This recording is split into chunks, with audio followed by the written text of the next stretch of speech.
네, 저는 오늘 보시는 것처럼 마태복음 13장 44절에서 46절 세 절 말씀을 본문으로 하나님 왕국의 가치라는 제목의 하나님 말씀 나누겠습니다. 여러분, 성경은 많은 경우에 죄를 질병에 비유하고 있는데요. 그렇게 죄를 질병에 비유하는 것은 이 둘 사이에 비슷한 점이 아주 많기 때문입니다. 우선 사람이 심각한 질병에 걸리면 그 사람은 말할 수 없는 고통을 경험합니다. 그런데 죄도 마찬가지로 우리 삶에 엄청난 고통을 가져다 줍니다. 사실 질병보다 우리에게 더 큰 고통을 안겨주는 것이 바로 사람의 악함과 죄입니다. 그리고 질병은 전염됩니다. 그 질병을 제때 치료하지 않으면 그 병이 내 몸의 다른 부분으로까지 퍼져서 더 큰 문제를 일으킵니다. 그리고 그 병은 나의 다른 몸의 부위뿐만 아니라 내 주변의 사람들에게까지 전염되어서 모두를 고통스럽게 만듭니다. 그런데 죄도 전염됩니다. 죄 문제를 해결하지 않으면 내가 더 큰 고통을 경험하게 되고, 그리고 그 죄는 나의 주변 사람들에게까지도 영향을 미칩니다. 그렇게 결국 죄는 나 한 사람뿐만 아니라 내가 속한 세상 전체에 고통을 가져다 줍니다. 그리고 병을 제때 치료하지 못하면 죽음이라는 끔찍한 결과를 맞이하게 됩니다. 이처럼 죄에도 끔찍한 결과가 있습니다. 우리가 끝까지 죄 문제를 해결하지 못하면 하나님의 심판과 영원한 형벌을 받게 되는데요. 이 하나님의 심판과 영원한 형벌이 바로 죄의 결과입니다. 그런데 많은 사람들이 죄에 대한 하나님의 심판과 형벌을 부당하다고 말하는데요. 그런데 우리가 죄를 이 질병의 관점에서, 질병과 비슷한 유사점의 관점에서 생각해 볼 때 한번 생각해 보시기 바랍니다. 여러분, 사람에게 말할 수 없는 고통을 가져다 주고 쉽게 전염되면서 그렇게 온 세상을 파괴하는 질병이 있다면 그 병을 태워서 없애야 하겠습니까? 아니면 그냥 그대로 방치해야 되겠습니까? 그렇죠. 태워서 없애야 하죠. 그것이 옳은 일입니다. 그런데 만약에 그 병을 불로 태워 없애는 것이 불가능하다면 건강한 사람들로부터 그 질병을 걸린 사람을 영원히 격리시켜야 합니다. 그게 맞습니다. 그래서 하나님은 기회가 주어졌음에도 불구하고 끝까지 회개하지 않고 예수님 믿지 않아서 죄로부터 구원받지 못한 사람들에게 심판을 내리시고 그들을 영원한 형벌의 장소에 보내십니다. 그렇게 의인들로부터 죄인들을 영원히 격리시키십니다. 그렇게 죄에는 하나님의 심판과 영원한 형벌이라는 끔찍한 결과가 있습니다. 그리고 이런 죄의 고통과 죄의 전염과 죄의 결과로부터 우리를 구원하시기 위해서, 그것에서부터 우리를 건져내시기 위해서 하나님께서 예배하시고 준비하신 곳이 바로 하나님의 왕국입니다. 그러니까 죄의 고통과 전염과 결과로부터 우리를 벗어나게 할 유일한 소망이 바로 죄가 없는 의의 왕국인 하나님의 왕국입니다. 그런데 많은 그리스도인들이 그 하나님 왕국의 가치를 잘 알지 못합니다. 많은 그리스도인들이 하나님 왕국을 그렇게 귀하게 여기지 않습니다. 하나님의 왕국을 그저 인생의 옵션 정도로, 죽음 이후의 보험 정도로 생각합니다. 그렇게 생각하는 이유는 하나님 왕국이 공짜로 아무런 대가 없이, 큰 대가 없이 우리에게 주어졌다고 착각하기 때문입니다. 하지만 여러분, 제가 분명히 말씀드리건대 이 세상에서 하나님 왕국보다 더 귀한 것은 없습니다. 하나님 왕국은 우리가 상상하는 것보다 훨씬 더 귀합니다. 하나님 왕국은 우리가 생각할 수 있는 가치의 범위를 훨씬 더 뛰어넘습니다. 만약 저와 여러분이 지금 소유하고 있는 것과 앞으로 소유하게 될 모든 것을 다 내놓는다 해도 하나님 왕국에 들어갈 자격을 조금도 얻을 수 없습니다. 의의 왕국인 하나님의 왕국에 들어가려면 하나님께서 보실 때 죄가 조금 더 없어야 합니다. 세상의 의가 아니라 하나님의 의를 소유한 자들만이 하나님 왕국에 들어갈 수 있습니다. 그래서 예수님께서도 하나님 왕국에 대해서 말씀하실 때 그곳에서 살아갈 사람들의 기준과 자격에 대해서 분명하게 말씀하셨는데요. 우리 그 말씀을 같이 읽어보겠습니다. 마태복음 5장 48절입니다. 시작. 그러므로 하늘에 계신 너희 아버지께서 완전하신 것 같이 너희는 완전할지니라. 네. 지금 하나님의 왕국이 사람들에게, 그 백성들에게 요구하는 자격이 무엇인가요? 누구처럼요? 하나님처럼 완전한 겁니다. 하나님처럼 의롭고 완전한 사람, 하나님 보시기에 조금의 죄도 없는 사람만이 하나님 왕국에 들어갈 수 있고 그곳에서 제대로 살아갈 수 있습니다. 그러니까 여러분, 사람이 자기 노력으로 하나님 왕국에 들어가는 것도, 그리고 자기 노력으로 그곳에서 살아가는 것도 불가능합니다. 차라리 대한민국에서 100조를 버는 일이 훨씬 쉽습니다. 그렇다고 제가 100조를 버는 게 쉽다는 말이 아닙니다. 보니까 작년 우리나라 총 예산이 656조였거든요. 그러니까 100조는 대한민국 작년 예산의 6분의 1인데요. 결코 적은 금액이 아니죠. 그런데 제가 단호히 말씀드리건대 100조 버는 일이 하나님 왕국에 들어가는 일보다 쉽습니다. 정말 미친 듯이 공부하고 노력하고 사람들과 좋은 관계를 맺어서 정말 열심히 일하고 지혜롭게 선택을 해서 사업을 하면 그래도 100조 버는 일은 그래도 실현 가능한 일입니다. 그런데 사람이 하나님처럼 완전하고 의롭게 되는 것, 사람이 그렇게 자기의 노력으로 하나님의 일을 이루는 것은 불가능합니다. 평생 사업하고 노력해서 모은 100조가 있어도 들어갈 수 없는 곳이 바로 하나님의 왕국입니다. 그리고 이것이 어떤 흠도 죄도 없으신 예수님께서 십자가 위에서 피 흘리시고 죽으셔야만 했던 이유입니다. 여러분, 우리가 뭘 해도 하나님 왕국에 들어갈 입장료를 만들 수 없었습니다. 구할 수 없었습니다. 100조를 벌어도 불가능합니다. 평생을 고아와 장애인들을 위해서 헌신 봉사하며 살아도 불가능합니다. 그 어떤 사람도 마태복음 4장 5장에 기록된 하나님의 의를 이룰 수 없습니다. 마음으로 사람을 미워하는 것도 살인죄로 여기는 곳, 마음으로 음욕을 품어도 간음죄로 여기는 것이 바로 하나님의 왕국입니다. 그런데 율법에서 살인죄와 간음죄의 형벌은 아시죠? 뭔가요? 사형입니다. 그러니까 우리 같은 사람은 하나님 왕국에 들어가면 바로 돌에 맞아 죽어야 됩니다. 그렇게 한 치의 죄도 발 디딜 틈 없는 것이 바로 하나님의 왕국입니다. 하나님처럼 완전한 하나님의 의를 가진 사람들만 누리고 살아갈 수 있는 곳이 바로 하나님의 왕국입니다. 세계의 부자들, 워렌 버핏, 빌 게이츠, 일론 머스크처럼 아무리 돈이 많은 사람이라도 그 돈 가지고 들어갈 수 없는 곳이 바로 하나님의 왕국입니다. 그런데 그렇게 사람이 하나님 왕국 입장료를 만들거나 구할 수 없었기 때문에 죄를 알지 못할 뿐만 아니라 이 세상의 창조자이신, 그러니까 온 천하를 모두 합친 것보다 더 귀한 하나님의 아들 예수님께서 하나님 왕국 입장료를 우리 대신 지불하셨습니다. 왜냐하면 예수님만이 상상을 초월하는 그 높은 가격을 치를 수 있기 때문입니다. 여러분, 예수님께서 치르신 그 가격은 정말 어마어마합니다. 온 세상의 돈과 부를 합친 것보다 무한히 더 큰 가치를 지닌 가격입니다. 여러분, 그렇게 예수님께서 대신 치르신 가격이 무엇인가요? 예수님께서 지불하신 대가가 무엇이죠? 그렇죠. 바로 예수님의 보배로운 피, 보배로운 보혈입니다. 온 천하보다 귀한 하나님의 아들 예수 그리스도의 피와 희생과 죽음이 바로 하나님 왕국 입장료를 위해서 예수님이 지불하신 대가입니다. 우리 다 함께 베드로전서 1장 18절 19절 말씀 같이 읽겠습니다. 시작.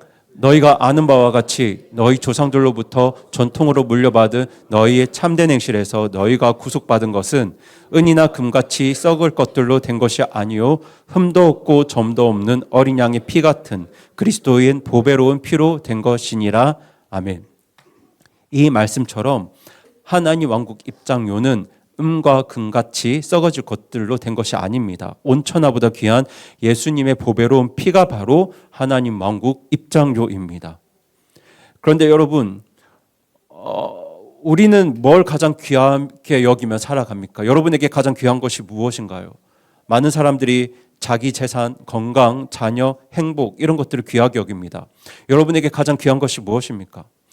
여러분에게 가장 귀한 것이 무엇이라 한들 예수님께서 저와 여러분을 위해서 지불하신 대가는 우리가 가장 귀하게 여기는 그 무엇보다 귀하고 값진 것입니다. 예수님께서 그렇게 값비싼 대가를 치르셨기 때문에 우리가 은혜로 비용 없이 하나님 왕국에 들어갈 수 있게 되었습니다. 그러니까 여러분, 우리에게 주어진 우리가 받은 하나님 왕국은 절대로 공짜가 아닙니다. 세상에서 가장 비싼 대가가 치루어졌습니다. 저와 여러분이 평생 모은 재산을 다 갖다 바쳐도 비견되지 않는 세상에서 가장 귀한 것이 그 대가로 치루어졌습니다. 그러니까 우리가 이 사실을 정확하게 알고 있다면 우리는 절대로 하나님의 왕국을 가벼이 생각할 수 없습니다. 하나님 왕국을 소홀히 여길 수 없습니다. 하나님 왕국을 내 인생의 보험 정도나 내 인생의 옵션 정도로 그렇게 생각할 수가 없습니다. 우리가 정말 하나님 왕국의 가치를 안다면 우리는 결코 하나님 왕국을 가볍게 생각할 수 없습니다. 오늘 예수님께서는 그런 측면에서 두 가지 비유로 하나님 왕국의 가치를 말씀하고 계신데요. 그 두 가지 비유가 바로 숨겨진 보물의 비유와 값진 진주의 비유입니다. 그런데 이 두 비유의 요점은 간단합니다. 제가 오늘 본문 말씀을 보시면 두 비유에 공통된 표현이 나옵니다. 붉은 실글씨로 제가 표현해 두었는데요. 그게 뭐냐면 보시는 것처럼 자기가 가진 모든 것을 팔아입니다.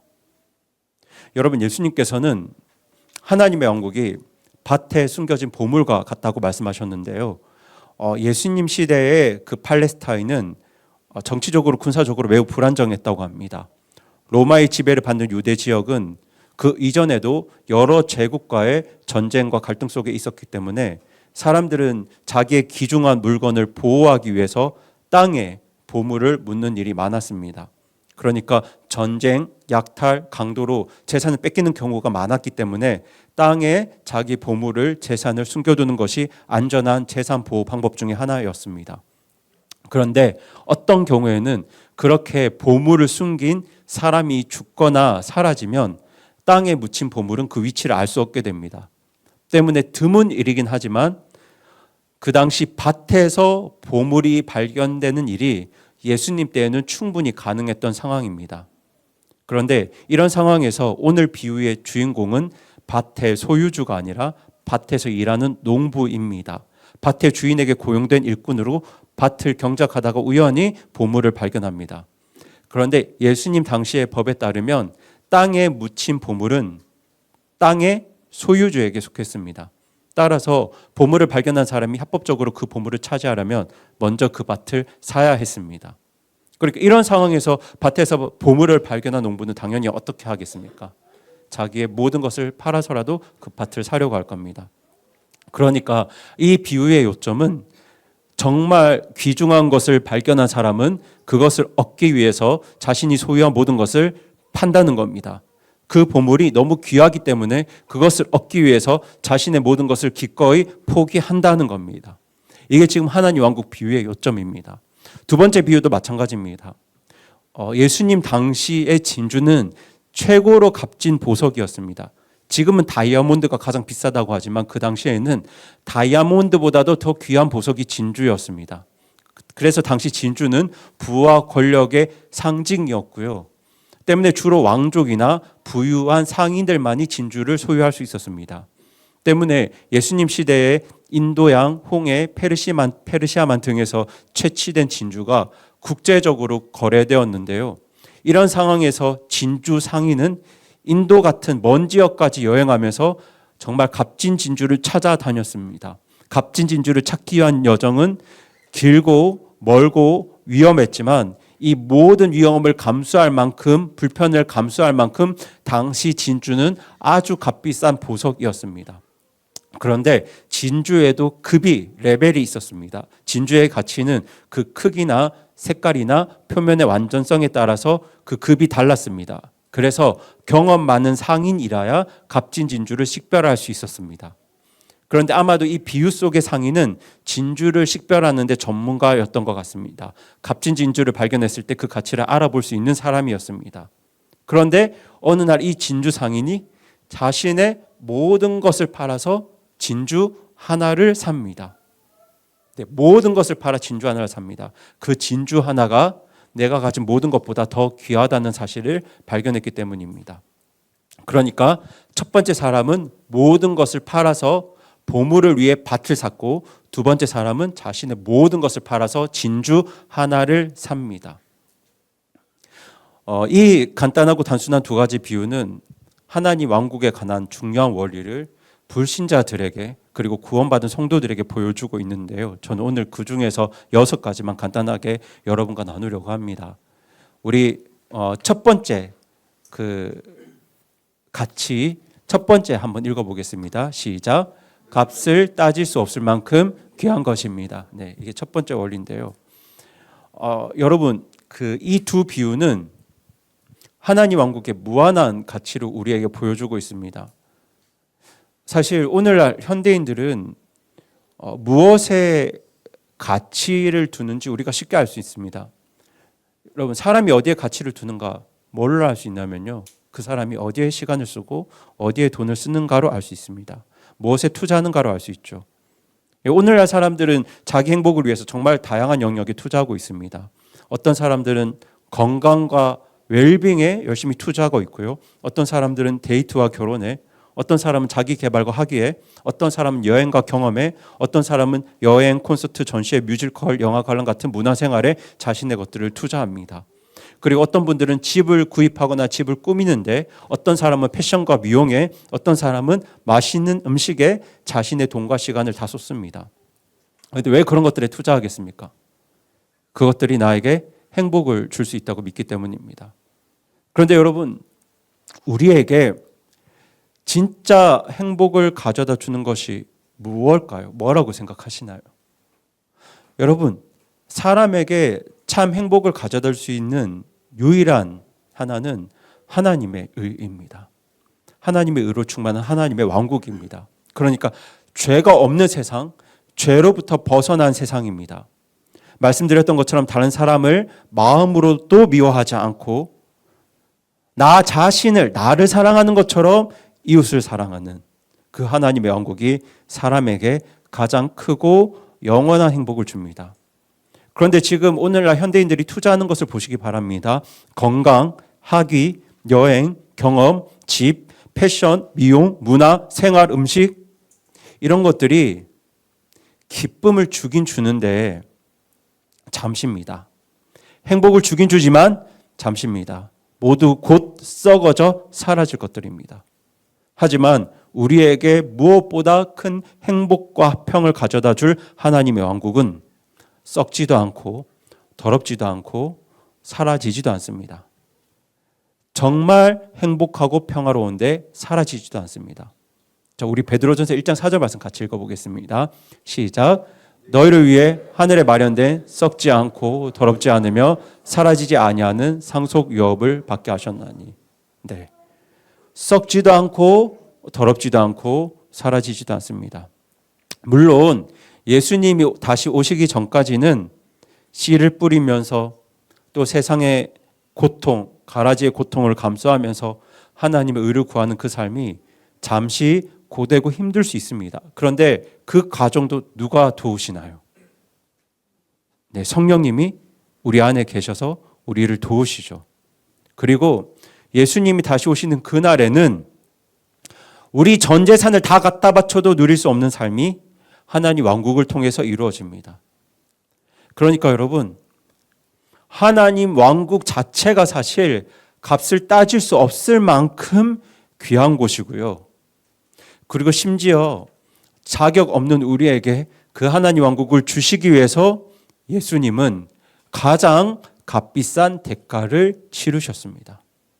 그러니까 왕국 자체도 그리고 들어가는 입장료도 가장 귀하고 값진 곳이 바로 하나님의 왕국입니다. 그리고 우리 박스 안에 있는 두 번째 원리 읽어보겠습니다. 시작. 피상적으로는 하나님 왕국을 볼 수 없습니다.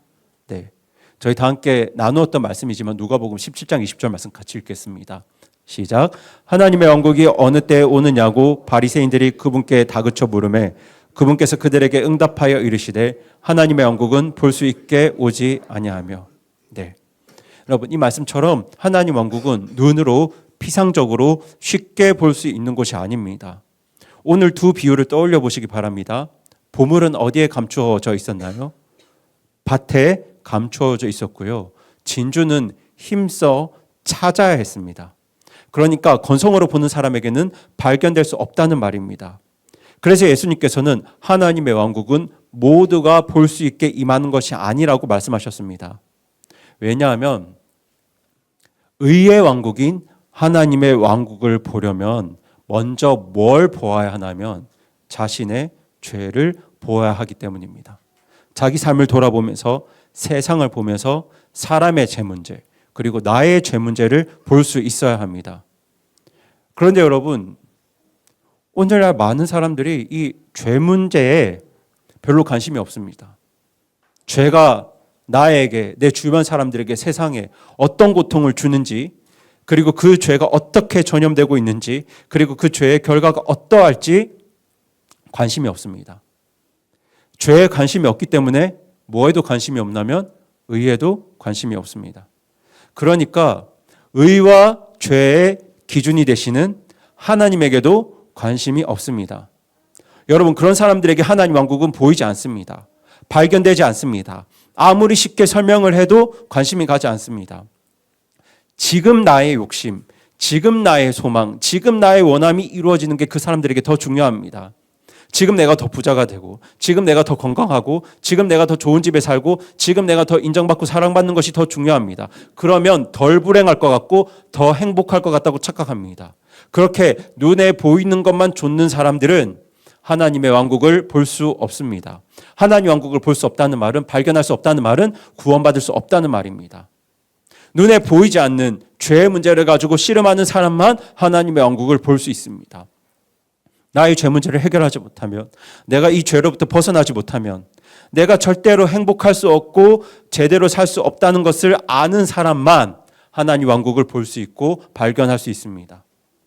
그런 사람들이 숨겨진 밭의 보물을 찾는 것처럼, 값비싼 진주를 찾는 것처럼 어디 있는지는 알 수 없지만 죄로부터 벗어나는 방법을 찾고 찾습니다. 그렇게 피상적으로 쉽게 눈에 띄지 않는 곳, 눈에 보이는 것들로만 찾을 수 없는 곳, 눈에 보이지 않는 죄의 문제와 의의 문제를 두고 씨름하는 자들만 찾을 수 있는 것이 바로 하나님의 왕국입니다. 그리고 저희 세 번째 원리 읽어보겠습니다. 시작. 개인적으로 소유할 수 있습니다. 네, 저희 로마서 9장 6절 말씀 같이 읽겠습니다. 시작. 그러나 하나님의 말씀이 효력을 상실한 것 같지 아니하니 이는 이스라엘에게서 난 자들이 다 이스라엘이 아니요. 여러분, 저는 이 세 번째 원리를 정말 중요하게 생각하는데요. 오늘 두 비유의 주인공은 둘 다 개인입니다. 공동체가 아니라 개인입니다. 여러분, 이 점은 하나님 왕국 원리에 있어서 정말 중요합니다. 왜냐하면 예수님 당시에 많은 유대인들이 내가 이스라엘 사람이기 때문에 자동적으로 메시아 왕국에 속할 것이라고 생각했습니다. 그런데 오늘날에도 그런 사람들이 있죠. 내가 교회에 다닌다는 이유로, 내가 교회에 속했으니까, 교회에 다니니까 당연히 하나님 왕국에 들어갈 거라고 생각하는 사람들이 참 많습니다.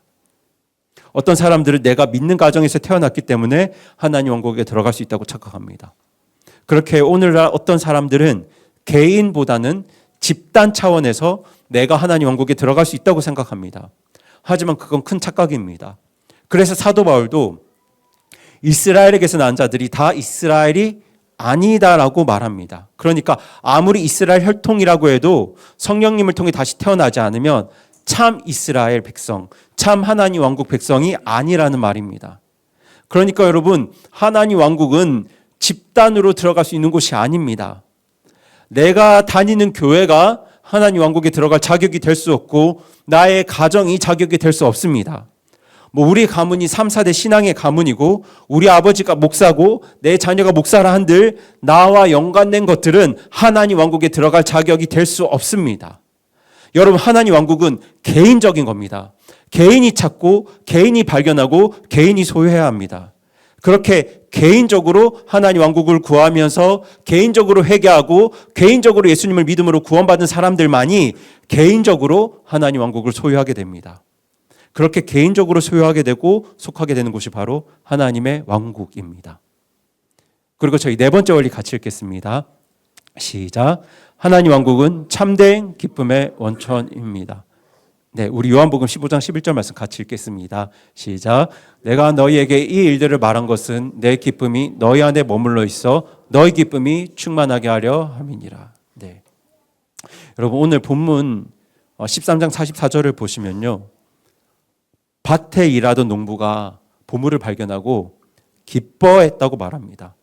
기뻐하면서 농부는 자기가 가진 모든 것을 팝니다. 모든 것을 버립니다. 모든 것을 포기합니다. 그런데 모든 것을 팔고 모든 것을 버리고 모든 것을 포기하는데 지금 이 농부가 슬퍼합니까? 기뻐합니까? 기뻐합니다. 아쉬워하나요? 기뻐하나요? 기뻐합니다. 여러분, 자기의 모든 것을 팔았는데, 나의 모든 것을 포기했는데, 다른 말로 하면 내 자녀도, 내 재산도, 내 행복도, 내 즐거움도, 내 문화생활도 다 포기했는데 지금 기뻐합니다. 왜 기뻐할까요? 그렇죠. 내가 판 것보다 그 보물이 더 귀하기 때문입니다. 다른 말로 하면 그 보물이 나에게 더 큰 기쁨을 주기 때문입니다. 여러분, 이 비유에서 예수님이 기쁨을 언급하셨다는 걸 우리는 정말 중요하게 생각해야 합니다. 왜냐하면 많은 그리스도인들이 예수님을 생각할 때, 우리 주님을 생각할 때 이 부분에서 착각하기 때문입니다. 우리 예수님을 억압하는 분으로 생각합니다. 우리를 힘들게 하는 분으로 생각합니다. 이것도 못하게 하고 저것도 못하게 하는 분으로 생각합니다. 주일날 놀러 가고 싶은데 그러면 주님께서 뭐라고 하실 것 같습니다. 이번 달 수입으로 조금 비싼 가방을 사고 싶은데 그러면 예수님께서 또 뭐라고 할 것 같습니다. 그래서 많은 성도님들이 그런 식으로 예수님을 생각할 때 우리 주님을 나를 구속하고 억압하는 분으로 생각합니다. 그런데 여러분 아셔야 합니다. 우리 주님께서는 누구보다 우리에게 큰 기쁨을 주길 원하시는 분입니다. 그것도 십자가의 고통까지 극복하게 만드는 예수님의 기쁨을 저와 여러분에게 주길 원하십니다. 물론 건강이 우리에게 기쁨을 줍니다. 돈이 우리에게 기쁨을 주죠. 자녀가 우리에게 기쁨을 줍니다. 가족이 우리에게 기쁨을 줍니다. 친구가 우리에게 기쁨을 줍니다. 그런데 여러분, 그 기쁨은 잠깐입니다. 잠깐이에요. 여러분, 그 기쁨이 잠깐이기 때문에 사람은 나이가 들면 들수록 그 표정에서 웃음이 점점 사라집니다. 그 기쁨이 잠깐이기 때문입니다. 그런데 우리가 죄로부터 벗어나서 의의 왕국인 하나님 왕국에 들어가면, 그리고 그 하나님 왕국에서 점점 죄로부터 벗어나는 그 성화를 경험하면 우리는 하나님의 기쁨을 누리게 됩니다. 로마서 14장에 기록된 것처럼 성령님 안에서의 기쁨을 우리가 누리게 됩니다. 여러분, 그 기쁨이 어떤 기쁨이냐면요, 설령 하나님의 왕국 때문에 나의 모든 것을 다 버리게 된다 할지라도, 내 모든 것을 다 포기한다 할지라도 기뻐할 수 있는 기쁨입니다. 그러니까 여러분이 정말 하나님 왕국에 속하셨다면, 여러분이 정말 하나님 왕국을 소유하셨다면 저와 여러분에게 뭐가 있을까요? 기쁨이 있습니다. 기쁨이 있어요. 설령 사도 바울처럼 하나님 왕국 백성답게 살기 위해서, 하나님의 의를 구하기 위해서 나의 모든 것을 버려야 하는 상황에 처하게 되더라도 하나님 왕국을 발견한 분들은 뭐 한다고요? 기뻐합니다. 왜냐하면 내가 소유한 하나님의 왕국이 얼마나 값지고 귀한 것인지를 잘 알기 때문입니다. 그래서 오늘 말씀으로 여러분께 권면드립니다. 여러분이 정말 하나님 왕국에 속하셨다면, 하나님 왕국을 소유하셨다면 기뻐하시기 바랍니다. 기뻐하셔야 합니다. 여러분, 저와 여러분이 지금까지 주님을 위해 드린 모든 것, 그리고 또 앞으로 평생 주님을 위해 드릴 것들을 다 더해도 그것과 비견되지 않는 하나님 왕국과 왕국의 입장료가 이미 저와 여러분에게 주어졌기 때문입니다. 여러분 이걸 확신한다면 여러분 기뻐하시기 바랍니다. 그리고 우리 5번째 원리 같이 읽겠습니다. 시작. 모든 사람이 똑같은 방식으로 들어가는 것은 아닙니다. 오늘 본문 말씀이 이렇게 나타나 있는데요. 오늘 본문의 두 비유는 유사점이 많습니다. 우선 두 비유 모두가 개인이 주인공이고 그리고 두 사람 모두가 귀한 보물을 발견합니다. 그리고 이 사람들은 다 그 가치를 깨닫고 보물을 얻기 위해서 자신의 모든 것을 팔았습니다. 그런데 이 두 비유의 차이점도 있습니다. 그 차이점이 뭐냐면 이 보물을 발견하는 과정입니다. 여러분, 첫 번째 비유의 농부는 우연히 보물을 발견합니다. 그런데 두 번째 비유의 진주 상인은 자기가 찾는 것이 무엇인지를 정확하게 알고 좋은 진주를 구하기 위해서 노력했습니다. 농부는 그 밭에서 보물을 찾으려고 한 적은 없습니다. 보물의 가치를 아는 사람, 식별할 수 있는 사람이긴 했지만 그 밭에서 보물을 찾으려고 한 적은 없습니다. 농부는 그저 늘 하던 대로 일하고 걷고 밭을 갈고 농작물을 돌봤습니다. 그렇게 평소에 하던 대로 자기 일을 하다가 우연히 보물을 발견합니다. 그런데 이런 식으로 하나님 왕국에 들어간 사람이 바로 사마리아 여인입니다. 여러분, 사마리아 여인은 메시아를 만나겠다는 생각 없이 그냥 물을 길러 우물가에 갔습니다. 평소대로 물을 길러 간 겁니다. 그런데 그곳에서 누구를 만나게 되나요? 예수님을 만나게 되죠. 예수님을 만나게 되고 구원받게 됩니다. 그렇게 사마리아 여인처럼 수많은 사람들이 뜻밖의 기회를 통해서 구원받고 하나님 왕국에 들어가게 됩니다. 그런데 이와는 달리 진주 상인처럼 값진 진주를 찾기 위해 수고하고 노력하는 사람들이 있습니다. 사도행전 8장에 등장하는 에디오피아 넷이나 사도행전 10장의 고넬료가 바로 그런 사람들입니다. 여러분, 이분들은 예수님을 복음을 듣기 전에도 구원받기 전에도 하나님을 두려워했고 진리를 찾았던 사람들입니다. 죄로부터 벗어나기를 원했던 사람들입니다. 그리고 이를 위해서 노력했던 사람들입니다. 그렇게 진리를 찾다가 복음을 듣고 구원받아서 하나님 왕국에 들어가게 됩니다. 그러니까 어떤 사람들은 우연히 복음 듣고 구원받아서 하나님 왕국에 들어가는 것처럼 보이고 어떤 사람들은 그들의 노력과 열심으로 하나님 왕국에 들어가는 것처럼 보입니다. 우리 눈에는 그렇게 보입니다. 우리 눈에는 그렇게 다른 방식으로 하나님 왕국에 들어가는 것처럼 보입니다. 그런데 이 두 경우 모두 각 사람을 향한 하나님의 섭리와 은혜가 사랑이 있었다는 걸 우리는 잘 알고 있습니다. 우리는 성경을 보니까 우리는 다 알죠. 여러분, 사마리아 여인 입장에서는 우연히 구원받은 것 같습니다. 그렇죠? 그냥 물 길러 갔는데 예수님 만나고 구원받았지 않습니까? 우연히 구원받은 것 같습니다. 하지만 예수님은 그 한 여인을 위해서 의도적으로 사마리아 지역의 우물가를 찾으셨어요. 여러분, 이사야 말씀을 읽으면서 진리를 구했던 에디오피아 내시가 구원받을 수 있었던 것도 본인이 노력해서가 아니라 성령님께서 그곳에 누구를 보내셨죠? 빌립을 보내셨기 때문입니다. 여러분, 고넬료가 구원받을 수 있었던 것도 하나님께서 누구를 그에게 보내셨죠? 베드로를 그에게 보내셨기 때문입니다. 여러분, 우리 눈에는 구원받는 방식이 달라 보일 수 있습니다. 어떤 사람은 우연히 구원받는 것처럼 보이고 어떤 사람은 스스로 찾고 노력해서 구원받은 것처럼 보입니다. 하지만 그들 모두가 복음 듣고 구원받아서 하나님 왕국에 들어갈 수 있었던 것은 우연 때문도 아니고 자신의 노력 때문은 아닙니다. 그들이 구원받을 수 있었던 것은 먼저 찾아와 주신 하나님의 사랑과 은혜 때문입니다. 여러분, 우리가 어떻게 하나님 왕국에 들어갈 수 있게 되었습니까? 우리가 노력해서가 아닙니다. 우리가 찾아서가 아닙니다. 하나님께서 먼저 우리를 찾아와 주셨기 때문입니다.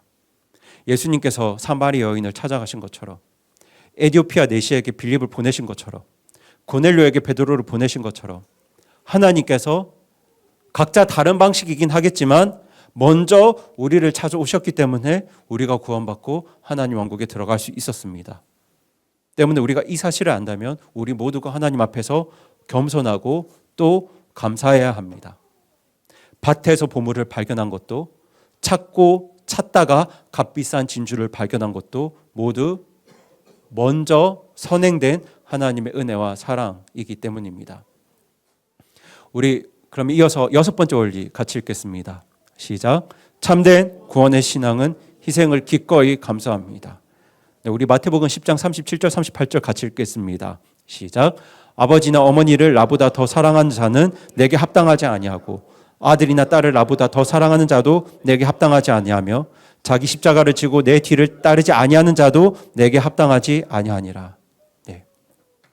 여러분, 오늘 두 비유의 주인공들은 모두 자신의 일부를 팔아가 아니라 나의 모든 것을 팔아서 보물을 삽니다. 물론 예수님께서는 돈이나 자신의 공로로 영원한 생명을 살 수 없다고 말씀하셨습니다.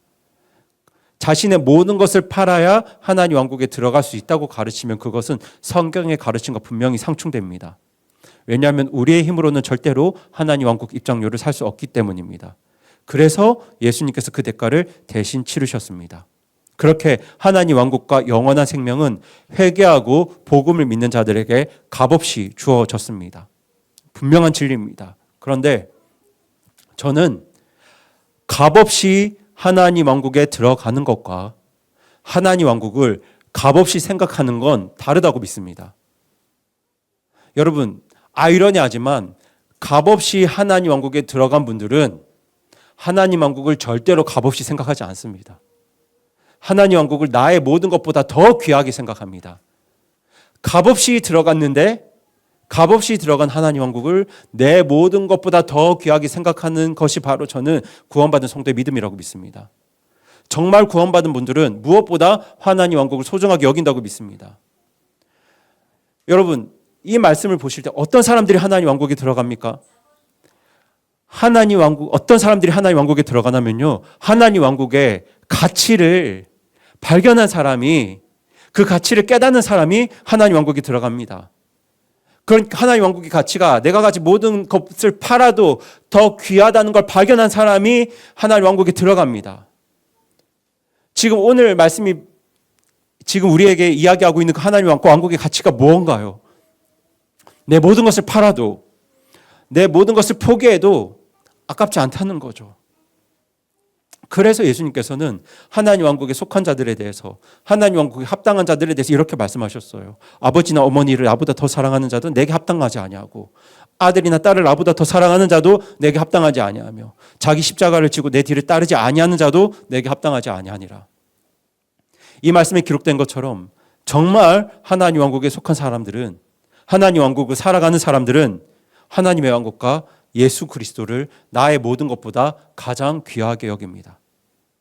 때문에 하나님 왕국에서 감당해야 될 희생과 수고가 있다면 이것을 기꺼이 감수합니다. 왜냐하면 지금 내가 소유한 하나님의 왕국은 지금 내가 하는 희생과 지금 내가 하는 수고에 100배를 감당하더라도 절대로 살 수 없었던 아주 귀하고 값진 보물이었기 때문입니다. 그래서 구원받은 성도들은 예수 그리스도와 하나님의 왕국을 무엇보다 가장 귀하게 여기면서 기쁨으로 자기 십자가를 지고 살아갑니다. 여러분, 저는 앞으로 적어도 3개월 동안, 길면 반년까지 주일 예배 시간에 하나님 왕국 비유에 집중해서 여러분과 말씀을 나누려고 합니다. 전에도 말씀드렸지만 예수님께서 복음을 전하실 때 먼저 하나님의 왕국을 선포하셨고 그 다음에 회개와 믿음을 선포하셨습니다. 사도들도 복음을 전할 때 하나님 왕국을 선포했습니다. 그리고 사도들의 뒤를 이은 누가나 마가 같은 하나님의 사람들도 구원받지 못한 사람들에게 복음을 전할 때 뭘 이야기를 하고 있나요? 하나님 왕국을 이야기하고 있습니다. 마가복음, 누가복음의 중심 주제가 바로 하나님의 왕국입니다. 그렇게 성경은 불신자들의 구원을 위해서 하나님의 왕국을 선포하고 있습니다. 그런데 오늘날 많은 그리스도인들이 성경의 수신자를 무시하고 성경을 보고 있습니다. 그래서 마태, 마가, 누가복음에 기록된 말씀들을 구원받은 자들을 위해 기록된 말씀이라고 생각합니다. 구원받은 자들이 제자의 삶을 살도록 기록된 말씀이 복음서라고 생각하고 불신자들의 구원을 위해 기록된 말씀이 바울 서신이라고 생각합니다. 그런데 여러분, 성경을 보세요. 성경 구절구절 뽑아서 보지 마시고 그냥 성경을 신약 성경을 한 권 한 권 처음부터 끝까지 읽어보세요. 그러면 사실 수신자는 정반대입니다. 신약 성경에는 분명히 수신자들이 기록되어 있습니다.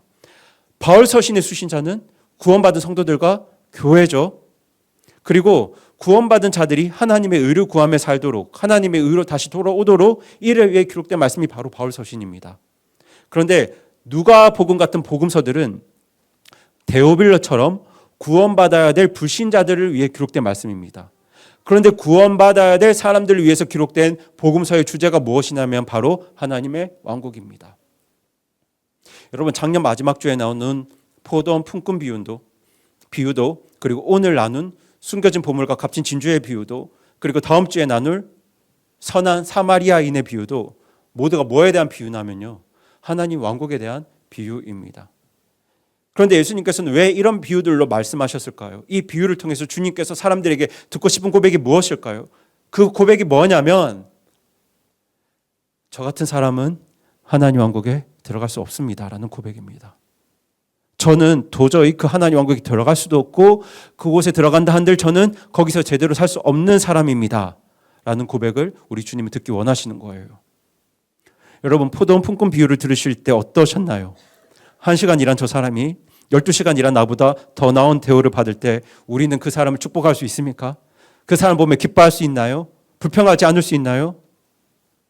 그러니까 주님은 포도원 품꾼 비유를 통해서 저 같은 사람은 하나님 왕국에 들어갈 수 없습니다라는 고백을 듣기 원하셨어요. 오늘 비유도 마찬가지입니다. 주님은 오늘 말씀을 통해서 주님, 저 같은 사람은 제 모든 것을 팔아도 제 모든 것을 포기해도 제가 평생 주님의 교회를 위해서 수고하고 헌신하고 희생해도 저 같은 사람은 하나님 왕국에 들어갈 수 없는 사람입니다 라는 고백을 우리에게 듣기 원하십니다. 여러분 그게 바로 회개의 고백입니다. 그게 구원받는 회개의 믿음입니다. 그 회개의 고백 앞에서 주님께서는 십자가의 은혜를 말씀하세요. 내가 할 수 없기 때문에 내가 대신했다. 저와 여러분이 할 수 없기 때문에 예수님께서 대신하셨다. 그 십자가의 은혜를 말씀하십니다.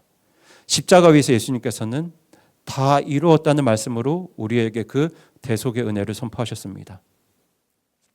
여러분 저는 그렇게 하나님 왕국에 대한 말씀을 선포해야 불신자들이 구원받을 수 있고 성도들도 성령님을 의지하면서 제대로 살 수 있다고 믿습니다.